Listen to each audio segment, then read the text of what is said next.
name's Vicki Haspels and I'm the Conscious Mystic, and welcome to the weekly forecast. Today I am in Esperance in Western Australia. I was going to do the broadcast outside, but the weather's not fabulous. It is winter, a bit rainy today, but we are by the ocean, and I'm going to share some photos with you in a minute.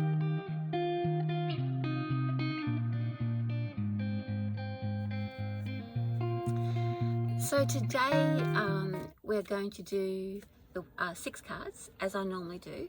Those 6 cards are going to show us what to expect for the week ahead. The interpretation I make up of them for you is just a little bit of guidance about what those cards mean and what they mean for us, myself included. And as you can see, those cards are going to be randomly chosen. I'm shuffling the deck as we speak. So I hope you've all had a great week. I've had a fabulous time on the road. I've been to all sorts of different places along the coast of WA. A lot of those places have been internet free, so it's been a very quiet and very peaceful time. The coastline is amazing in WA. I fall in love with it every time I come. I've fallen in love with the whole state every time I come. I'm just going to check I've got 6 cards, so we're ready to go. So let's get this started. As I said, I don't know what's coming up as well, so we'll be interpreting those cards because they're coming to you from Spirit, from the world of Spirit, channeled to you through me. So let's begin. So I better let you know also, this is for week commencing May 16th, 2022. So let's begin. This is the card of us, our conscious selves, what we know about this week. So the first card, Ace of Wands. This is the conscious self, the part of us that we know is actually occurring. So the Ace of Wands is a renewed energy. I think we talked about this last week. This was coming up for us as well. This is like motivation plus. This means that we have the motivation, the creativity, the creative mind is expanding to launch us into not only this week, but for the rest of the year.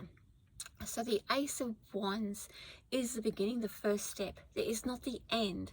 So that means there are still some steps to go in order to realize the Ace of Wands, but the Ace of Wands gives us the boost we need in order to move forward and take reins. It gives us hope that we can actually achieve this, because it's like getting a launch or a boost or a sudden idea, but we get propelled forward, and we know that we can do it. Ace of Wands tells us that we can do this.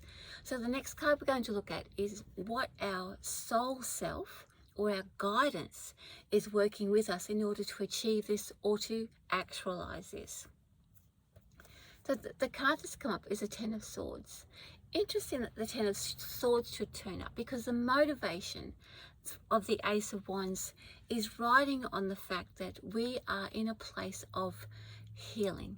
That means that a lot of the things that have been holding us back have now been resolved. Now, we may not feel, the 10 of Swords does represent that part of us where we don't actually have all of the understanding or insights just yet, but we have the space to understand that, and the distance to know that healing has taken place, and that the time and the energy and the mind space and the heart space we're experiencing right now is our own. It is a place of gentle quietness, of gentle stillness. So in that place of stillness, our guidance in our soul is always going to bring us back to a place of healing and stillness for us to tap into the Ace of Wands so that we can move forward without anything else holding us back. The past has been resolved. All those things, not all of our past, by the way, but those things that have been preventing us from actualizing or accessing Ace of Wands energy have now been resolved, which means that we can utilize all of the Ace of Wands to actually move forward and take charge and take the reins. Now, the next card I'm going to look at is the part of us that, the fear part. What are the things that we still maybe hanging on to a little bit? This is a part of that 10 of Swords that we still think is hanging around but really isn't. So we're going to face these and reconcile them within ourselves, and we're also going to learn from them. They are not our weaknesses, they are vulnerable parts of ourselves that we are learning about who we are and strengthening that part of us. So here we have the Three of Pentacles. What often prevents us from leaping into our dreams or making use of the Ace of Wands energy is the thought that we're not going to succeed. Oftentimes we hold ourselves back because we think, oh, it's going to be, I'm not going to succeed in it, so I'm not going to bother trying. And that's what the Three of Pentacles represents, is the fear that we're going to put ourselves out there, put our hearts on the line, and nothing's going to come from it. The fact that the Three of Pentacles is sitting there is actually going to work in our favor, because the Three of Pentacles is going to leap out and say, you know what? The reward is there and you're going to feel the reward. Now you can use the Three of Pentacles and hide away and say, oh, too hard, not going to try. Or you can utilize the Three of Wands and say, you know what? I am going to get a small win if I take a chance. And it's that small win or that initial success that we have that then propels us to want more, or to move on further past the Ace of Wands energy. We often need that. We need that bit of reassurance that we are on the right path, and that's what the Three of Pentacles gives us. So we can either use it to hide behind, say too hard, don't want to try, or we can use it to say, you know what, I'm going to do this because the Three of Pentacles is waiting around the corner for me and I'm going to have a win. Okay, so the next card we're looking at is our response. How are we going to respond to all of these cards and this energy that's coming up? Oh, King of Cups. Oh, King of Cups is quite gentle. King of Cups represents, I just want to have a tune into what that means, because I'm getting a couple of conflicting messages around that. But the one thing that is showing up to me is that there is like a person. It's not actually a concept. The King of Cups in this case means that there is somebody to guide us. There is somebody we're going to recognize or seek out, somebody to guide us. Now that is not somebody to push us, it is somebody to listen to what we have to say. So that means that in order to move forward, we are also going to require somebody to trust enough to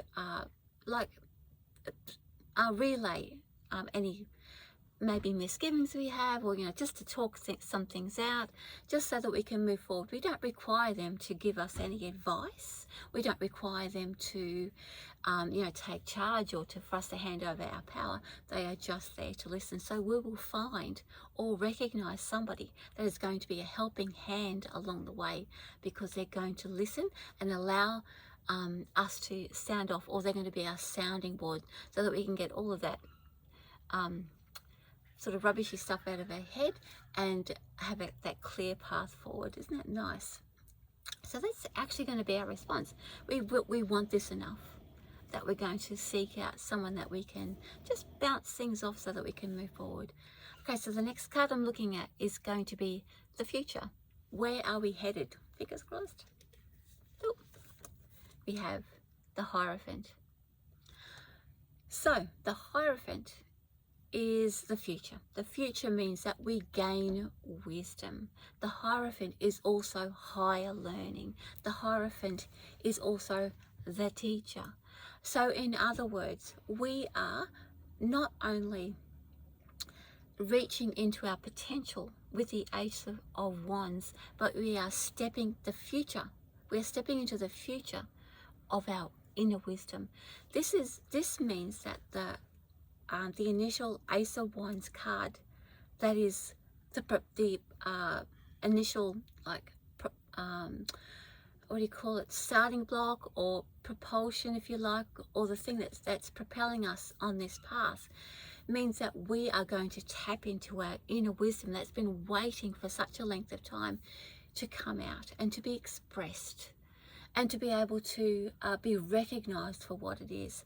So that means we have a lot more to share, and we have a lot more to live, and there's a lot more deep in the well inside of us to share than we even realized.